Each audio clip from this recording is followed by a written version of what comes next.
Dark smoke rises across Russian skies, power stations erupt in fire, and elite refineries grind to a halt. Explosions echo hundreds of kilometers inside Russian territory, while exhausted soldiers on the front lines are forced into desperate gambles. From massive personnel losses to strategic Ukrainian drone strikes to the debut of an entirely new cruise missile on the battlefield, this war has entered a phase Moscow never wanted to see.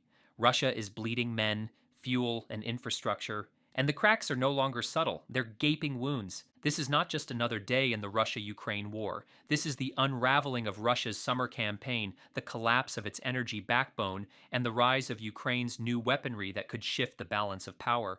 Let's break it all down. The numbers are staggering.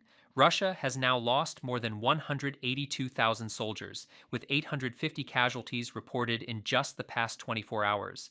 This figure stands out, not only because of its size, but also because daily losses had been trending downward. Yet as summer officially ends, the toll rises again, underscoring just how brutal and unsustainable Moscow's offensive has become. And it's not just manpower. In a single day, Russia lost 4 tanks, 17 armored vehicles, and nearly 50 artillery systems. Even more alarming for Moscow, Ukraine has added another destroyed Russian helicopter to its scoreboard. Analysts had widely predicted Russia would take heavy losses during its summer operations, but those sacrifices were supposed to be matched by territorial gains. Instead, the opposite happened. Despite pouring men and machinery into the fight, Moscow has failed to secure its summer campaign objectives. Places like Pokrovsk and Kostiantynivka, which Russia intended to capture months ago, remain firmly out of reach. What we're seeing instead is a loss of momentum. Russia can still launch localized assaults, brief flashes of intensity, but it cannot sustain them.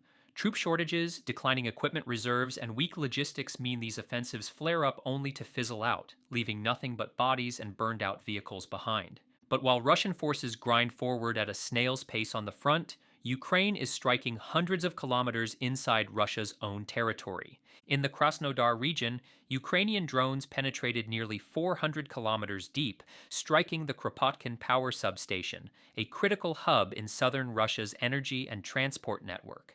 This was no random strike. The facility funneled electricity into both the regional grid and the railway lines that move Russian troops and supplies.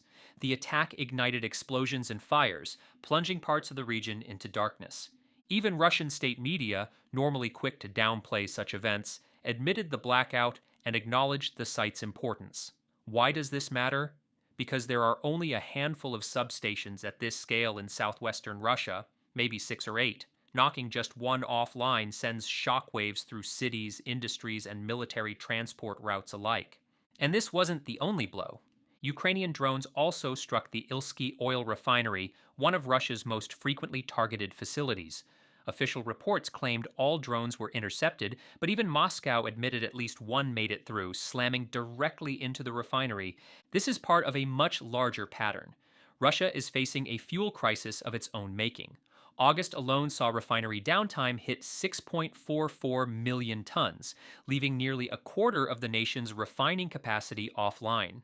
At least 10 plants have been damaged, 5 of them knocked out entirely. That translates into a 23% plunge in refining volume, a historic record. And here's the critical part. Most of Russia's oil refining infrastructure is concentrated in the western part of the country.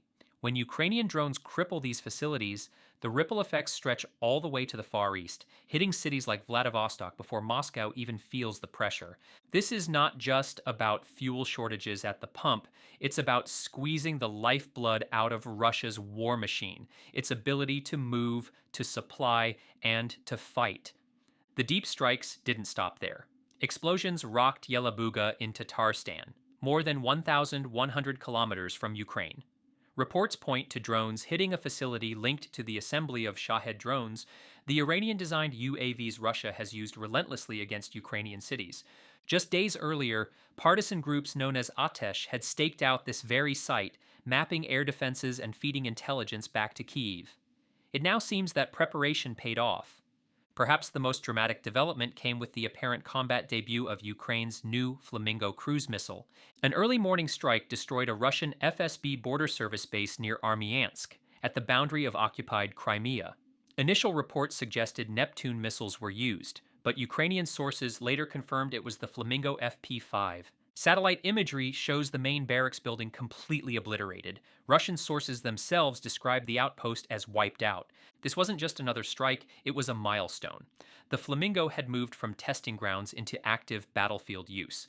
With a potential range 30 times greater than the distance it traveled in this first strike, the Flamingo represents a new chapter in Ukraine's arsenal. Production is expected to ramp up quickly, from 1 missile per day to 7 per day, meaning the skies over Russian occupied territory could soon be filled with these mechanical pink birds. For Moscow, this is a nightmare in the making. Meanwhile, back on the ground, Ukrainian troops continue grinding down Russian forces across multiple regions.